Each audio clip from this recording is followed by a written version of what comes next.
As Texans gathered outside of On the Border at the corner of Loop 323 and Broadway this morning in Tyler in an attempt to make their voices heard on the current immigration crisis.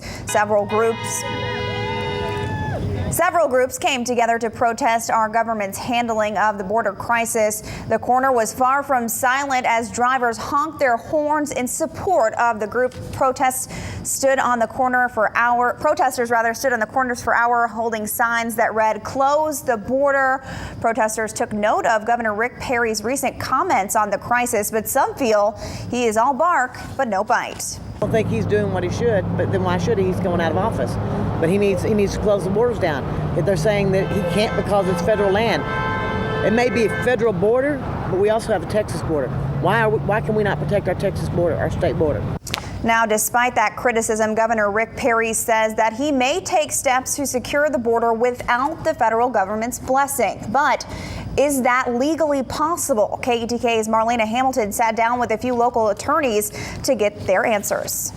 Thousands of immigrants cross the 1,200-mile Texas border illegally every year. For years, Governor Rick Perry has asked the federal government to do something about it. Now, with what some are calling an invasion of illegal immigrants, Governor Perry says it's time, with or without the federal government's help, to take action and prevent this influx from happening over and over again. Until the message is sent to Central America, they're going to continue to send child after child, individual after individual. But Governor Perry cannot take action with what he wants to do to secure the border without the federal government. Governor Perry can talk about doing things, and there's some things I'm sure that he could cooperate with the national government to do.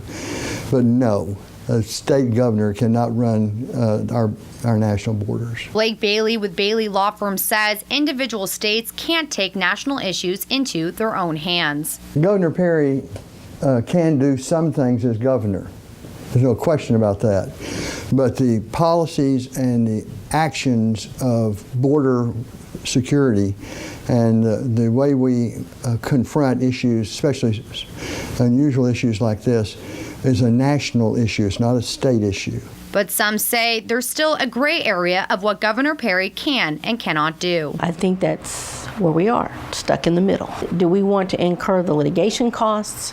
What would be the political fallout? Or there's something else that we want that the feds decide they don't want to cooperate on?